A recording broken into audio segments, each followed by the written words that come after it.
First contact, the unexpected variable. The vast crystalline chamber of the Zortak High Council hummed with an uncomfortable silence. Diplomat Kreental, his iridescent exoskeleton shifting with nervous energy, projected the holographic report that would change everything they understood about the universe. Esteemed Council, he began, his multi-toned voice wavering slightly, we have encountered a species that defies every known principle of galactic interaction. The hologram flickered, showing grainy footage of a human research team on a remote exoplanet. What should have been a routine geological survey had turned into something entirely unexpected. The planet, designated XR-372, was a harsh environment of extreme temperatures and toxic atmospheric conditions. Most species would have required extensive protective gear and complex technological interventions to survive. The humans, by contrast, seemed almost casually effective. Dar. Elena Rodriguez adjusted her makeshift equipment, a collection of devices cobbled together from what appeared to be spare parts, modified communication devices, and what looked suspiciously like repurposed kitchen utensils. Her team moved with an improvisational grace that would have been comical if it weren't so profoundly effective. Grand Arbiter Vorlix, the eldest of the Zortak Council, leaned forward. His tentacle-like appendages curled with a mixture of curiosity and apprehension. Explain the anomaly, Diplomat Kreental. How are these beings operating in conditions that would terminate most known life forms? Kreental zoomed in on the footage. Dr. Rodriguez was using what appeared to be a modified coffee maker to analyze geological samples.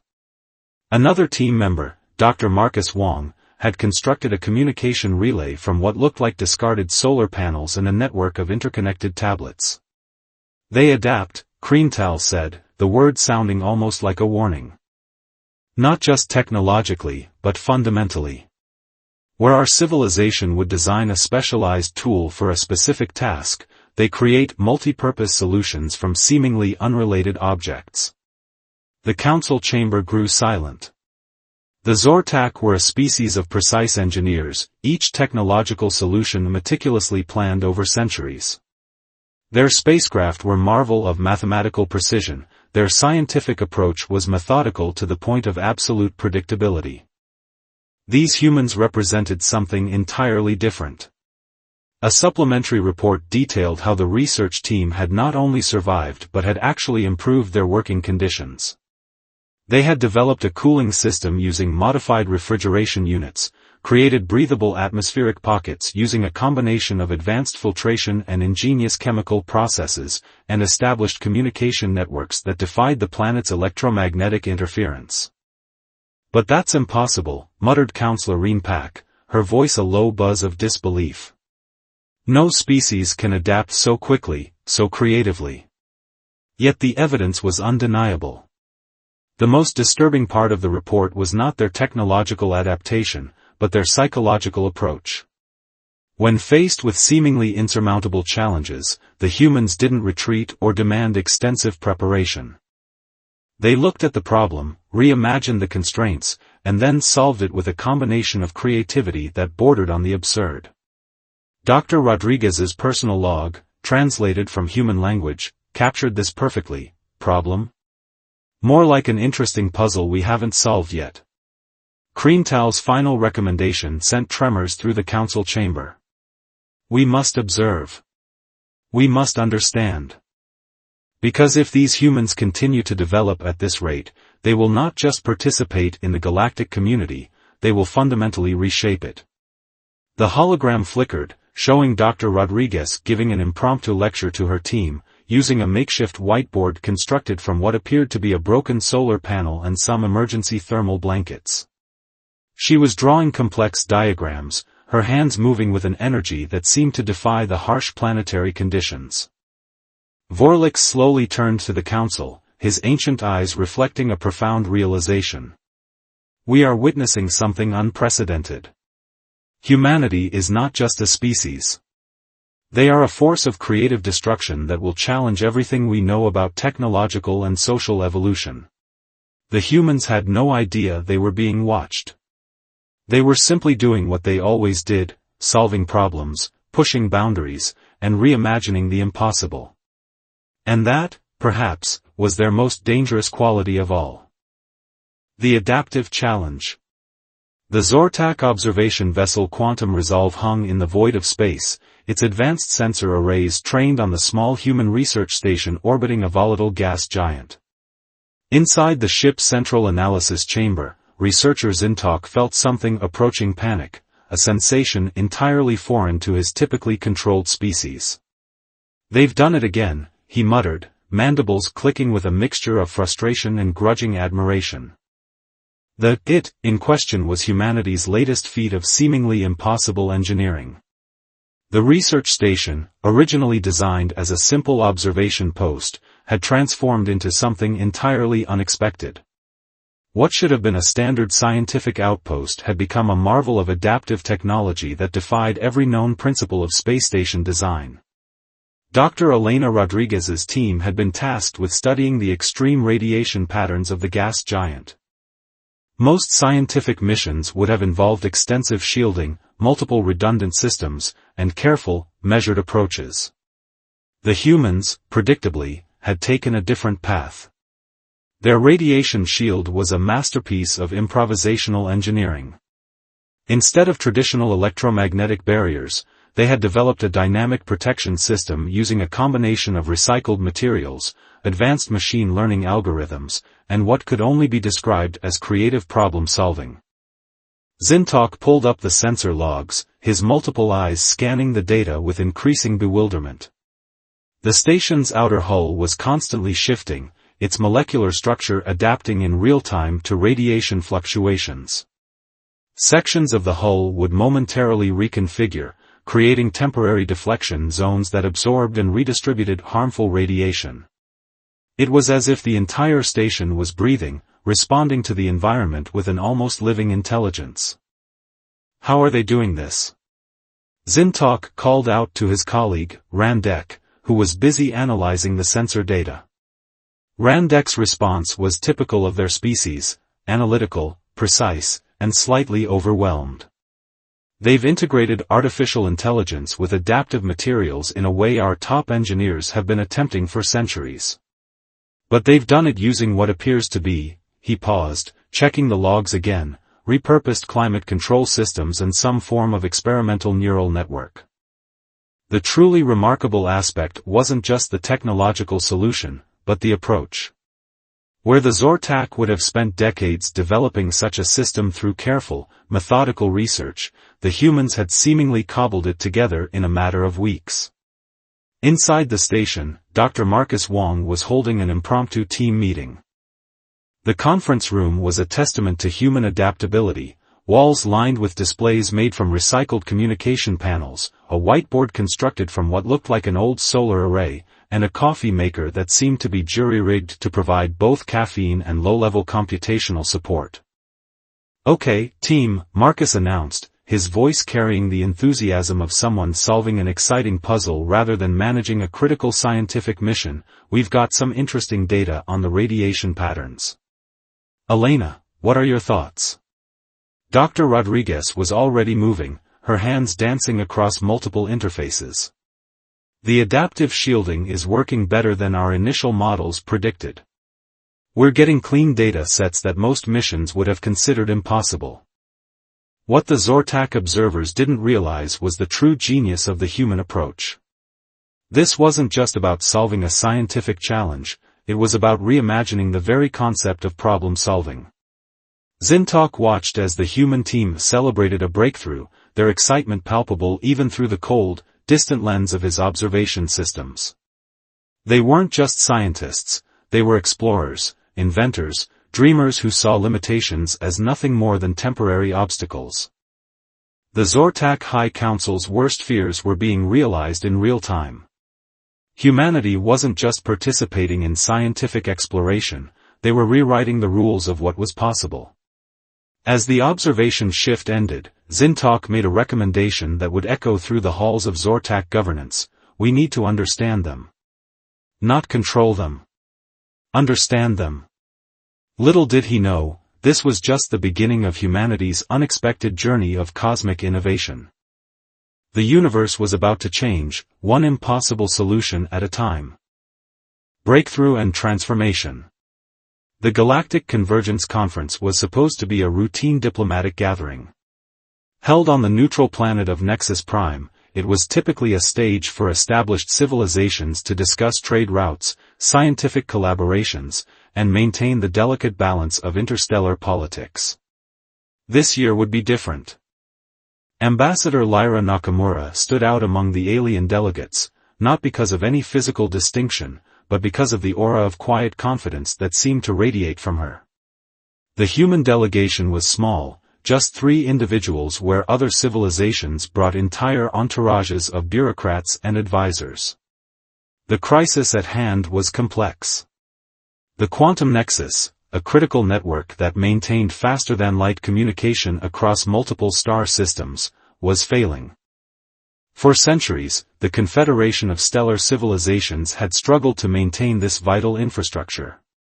Massive research teams from dozens of advanced civilizations had spent generations trying to solve the fundamental instability in the network. Grand Coordinator Vex Nal of the Luminarian Collective opened the emergency session. His holographic form flickered with barely contained frustration. We stand at the brink of a communication collapse that could isolate entire sectors of our galaxy. Our most advanced quantum engineers have been unable to resolve the fundamental quantum entanglement decay. Most delegates looked defeated.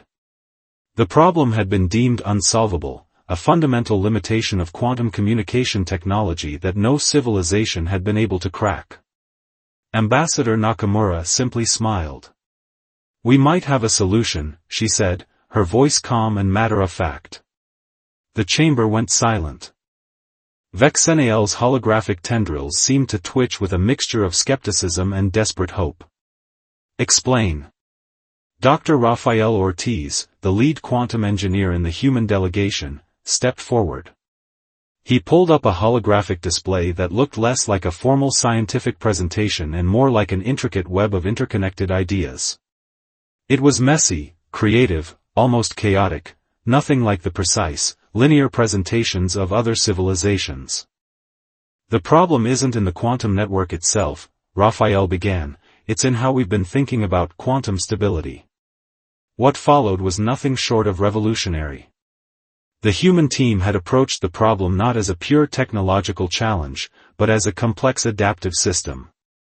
They had drawn inspiration from seemingly unrelated fields, biological neural networks, emergent behavior in ant colonies, even the adaptive immune systems of various Earth organisms. Their solution was elegant in its complexity. Instead of trying to create a perfectly stable quantum network, they proposed a self-healing, constantly adapting communication matrix. The network would not fight against entropy but would instead incorporate it, using the very instability as a mechanism for renewal and adaptation. Vexenal's holographic form leaned closer, mandibles clicking with a mixture of confusion and intrigue. "This is unconventional." "Unconventional is our specialty," Ambassador Nakamura replied with a slight smile. The demonstration was breathtaking. Using a prototype system, they showed how the proposed network could not only maintain communication during potential disruptions but could actually become more robust when challenged. Traditional quantum networks would collapse, this human-designed system would reshape itself, finding new pathways, new connections. It was more than a technological solution. It was a philosophical statement about the nature of communication, resilience, and adaptation. Delegates from various civilizations began to understand. This wasn't just about fixing a communication network. This was about reimagining the very concept of interconnectedness. The Luminarian representative, typically a being of strict logical processes, spoke with something approaching wonder. "You've turned a problem of stability into a feature of dynamic resilience." Raphael nodded. "Exactly.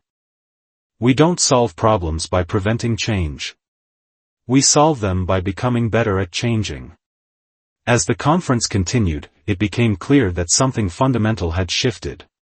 The human delegation hadn't just offered a technical solution, they had presented an entirely new way of thinking about technological challenges. Vexenniel's final statement would be recorded in galactic historical archives: humanity does not see obstacles.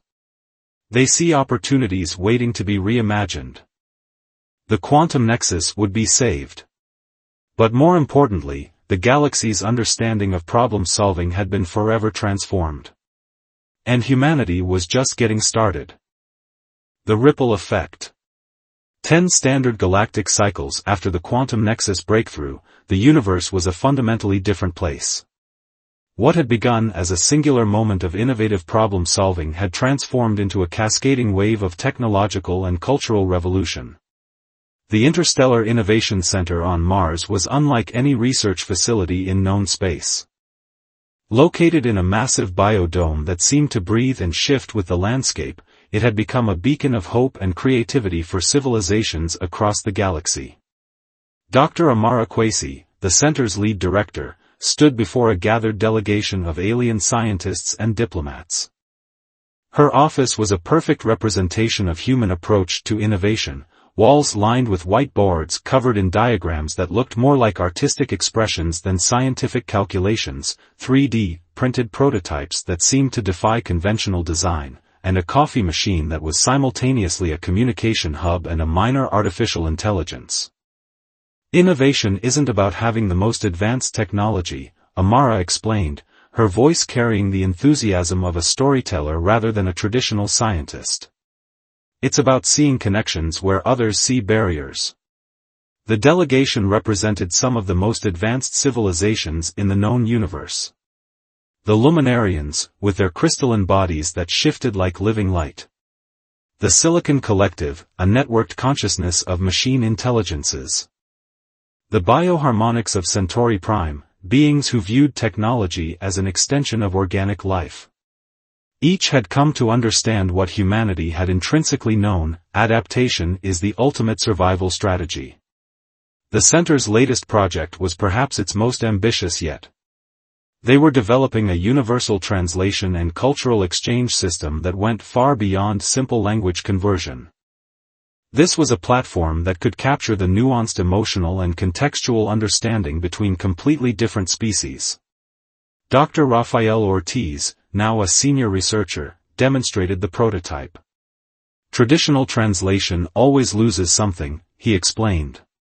Emotion, context, the subtle layers of communication. Our system doesn't just translate words, it translates experience. A Luminarian representative touched the holographic interface. Instantly, complex emotional states began to render, not as words, but as intricate visual and sensory experiences that transcended linguistic barriers. It was less a translation and more a complete empathetic bridge between different forms of consciousness. But the impact went far beyond technology. Humanity had begun to change the fundamental approach to problem-solving across the galaxy. Where civilizations once approached challenges with rigid, predetermined methodologies, they now embraced a more fluid, adaptive approach. The Silicon Collective had completely restructured its decision-making algorithms based on human creativity models. The bioharmonics had developed new approaches to ecological restoration that mimicked human improvisation techniques. Even the most technologically advanced civilizations were learning to think like humans, to see problems as opportunities, to embrace uncertainty as a tool of innovation. Amara walked the delegation through the center's research labs. Each space told a story of unexpected collaboration. A project developing sustainable energy solutions for desert planets was being led by a team that included a human engineer, a Luminarian quantum physicist, and a Silicon Collective data analyst. We're not just solving technological problems, Amara explained. We're solving them together, by bringing together fundamentally different perspectives. The ripple effect was profound. Conflicts that had lasted for millennia were being resolved through creative diplomacy. Technological challenges that had seemed insurmountable were being approached with a new sense of possibility. As the delegation prepared to leave, the Silicon Collective's representative, a shimmering holographic form that represented a networked consciousness, made a statement that would be remembered throughout galactic history. Humanity's greatest gift is not its technology. It is its ability to see beyond what is, and imagine what could be. Outside the dome, the Martian landscape stretched endlessly, a testament to human potential, a canvas of possibility waiting to be transformed. The universe was learning to think like humans. And the journey was just beginning. A new galactic order. The cosmic archive of collective memory was a marvel beyond comprehension, a repository of knowledge that spanned thousands of civilizations, billions of years, and countless dimensions of understanding. Located at the very heart of known space, it was a testament to the accumulated wisdom of the universe. And now, it was being fundamentally rewritten.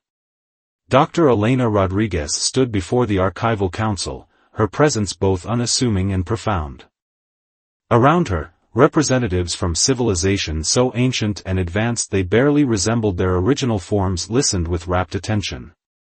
"We're not just documenting history," Elena explained, her voice carrying the weight of generations of human exploration and innovation. "We're creating a living, breathing narrative of collective potential." The story of humanity had become something far more than a simple linear progression of technological achievement. It was a philosophy, a way of approaching existence that had transformed the very fabric of galactic civilization. Where once civilizations had viewed challenges as obstacles to be avoided or conquered through brute force, they now saw them as opportunities for creative transformation. The human approach, part scientific method, part artistic imagination, part unbridled curiosity, had become the new standard of problem-solving. The Archival Council itself was a perfect representation of this transformation. What was once a rigid, hierarchical repository of knowledge had become a dynamic, adaptive network. Information was no longer stored, it was cultivated, allowed to grow, to interconnect, to evolve. A representative from the Quantum Consciousness Collective, a being that existed simultaneously across multiple dimensional planes, spoke. Its communication was less language and more a direct transfer of conceptual understanding. Humanity's greatest contribution, the being communicated, is the recognition that limitation is an illusion. Every barrier is simply an invitation to reimagine possibility. The archive behind Elena was a living testament to this philosophy. Holographic displays shifted and changed, showing not just historical events, but potential futures. Streams of data intertwined like living organisms, creating complex narratives that were part scientific projection, part creative speculation. Dr. Marcus Wong, now a senior advisor to the Galactic Innovation Council, joined Elena. Together, they represented something more than individual scientists or diplomats. They were ambassadors of a fundamental way of thinking. "We didn't conquer the universe," Marcus explained to the assembled council. "We learned to dance with it. To see each challenge not as something to be defeated, but as an invitation to create something entirely new." The impact was everywhere. Ecological restoration projects that once took millennia were now completed in decades. Technological challenges that had seemed insurmountable were solved through collaborative, creative approaches. Civilizations that had been locked in conflict for generations were finding new ways to communicate, to understand, to coexist. But it wasn't about human superiority. It was about a fundamental shift in perspective. Elena pulled up a final display, a complex, living visualization of galactic interconnectedness. It wasn't a static map, but a dynamic representation of potential, of continuous creation and adaptation. "This is our legacy," she said softly. "Not conquest. Not dominance. But possibility." As the Archival Council absorbed her words, something profound was happening. The very definition of intelligence, of progress, of existence was being rewritten. The universe had learned to think like humans, to see beyond what is, and imagine what could be. And the journey was just beginning.